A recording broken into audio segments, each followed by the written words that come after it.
that Jesus passed that way, their attention was aroused, their hope was awakened. The fact that they got excited when they heard that Jesus was coming tells us that somebody had been talking about Jesus. And I just want to know, has anybody been talking about Jesus? We talk about everybody, but we don't talk about Jesus.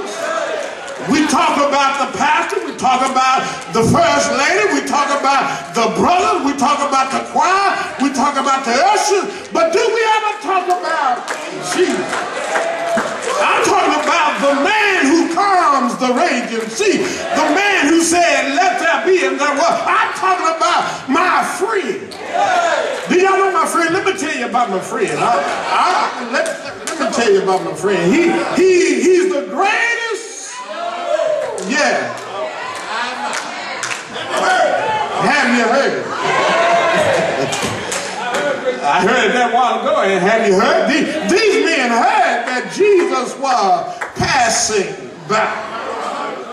The fact that they got excited lets me know that somebody had been talking about Jesus. Yeah, somebody had told them that about the miraculous power of Jesus feeding the 4,000 and the feeding of the 5,000, the healing of the woman with the issue of blood, the man who was born blind, and how Jesus gave him his sight, the miraculous works of Jesus. And the crowd was also making it known that the man with such great power was passing that way.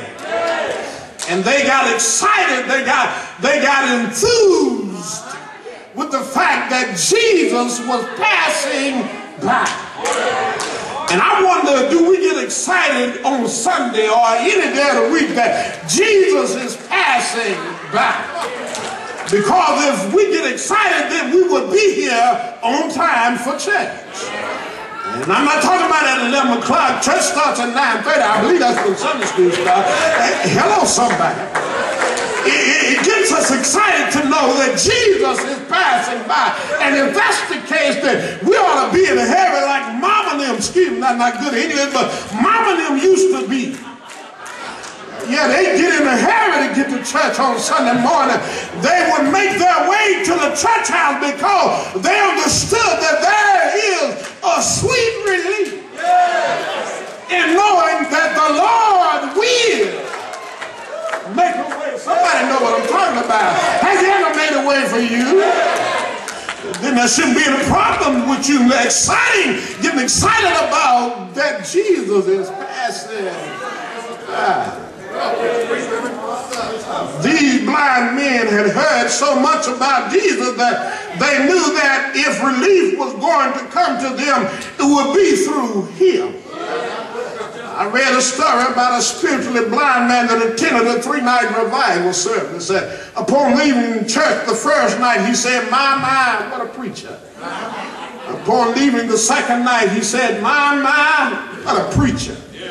But upon the third night, when he got ready to leave the church, he changed his phrase from my, what a preacher to my, what a savior.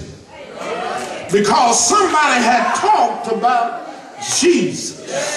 And when we talk about Jesus, we ought not never leave the same way we came, because there'll be something that happens in the service because Jesus is in the house. And whenever Jesus is in the house, you can't stay the same. Oh yeah, you just can't stay the same. Ask me how I know, I'll tell you so.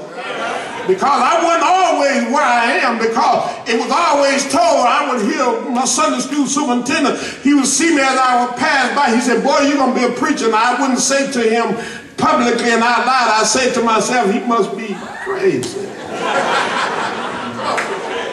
I was in Fort Worth when he told me that, and every time he'd see me just about, and I was in Sunday school, I was in BTU, and I loved BTU because the men would challenge the women in Bible drill, and I would always love, because he promised me deep that I was going to get some money.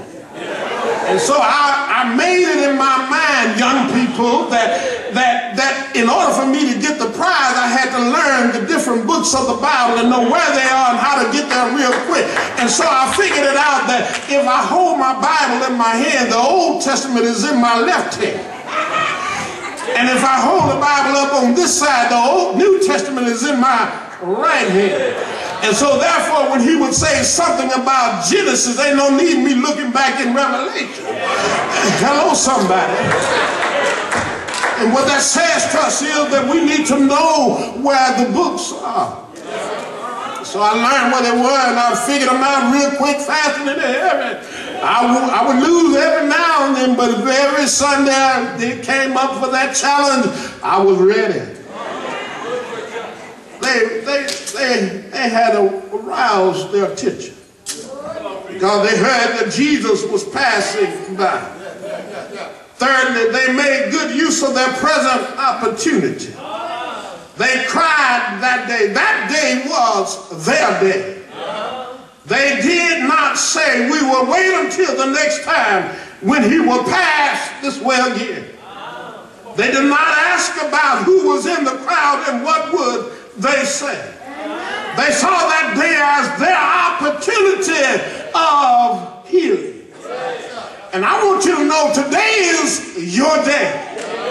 Don't wait for next Sunday. Don't wait for tomorrow. Take advantage of your present day opportunity. Because all we have is right now. Tomorrow is not promised. So if you got it in your mind that you want to become a member here or somewhere, you ought to just step out on faith and say, Lord, here I am.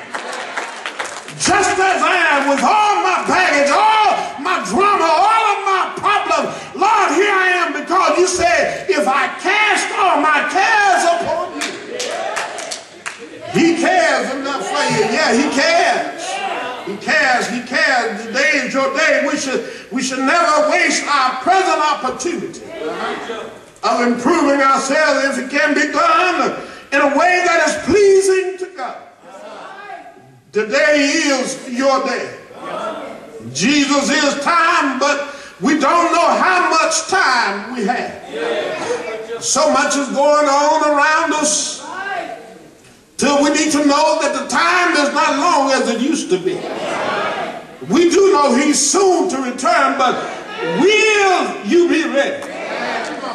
Will you be able to hear your name called when the Lord calls your name? You do know that you do have a name that's above the name that you've been given by birth, though. And that name is not your birth name, but your name is servant. That's what he's going to call you. I mean, he's going to say, servant, well done. Will he say, servant, well done? Or will he say, depart from me because I never knew you?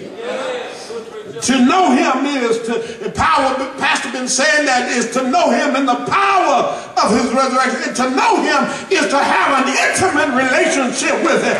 It's just like a husband and a wife. When they become intimate with each other, you got to have some foreplay with Jesus.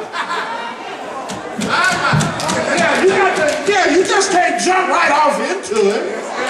Brothers, you got to be romantic with your wife or your significant other. You got to do something. You got to, Jesus keep me near the cross ain't gonna set the mood for me.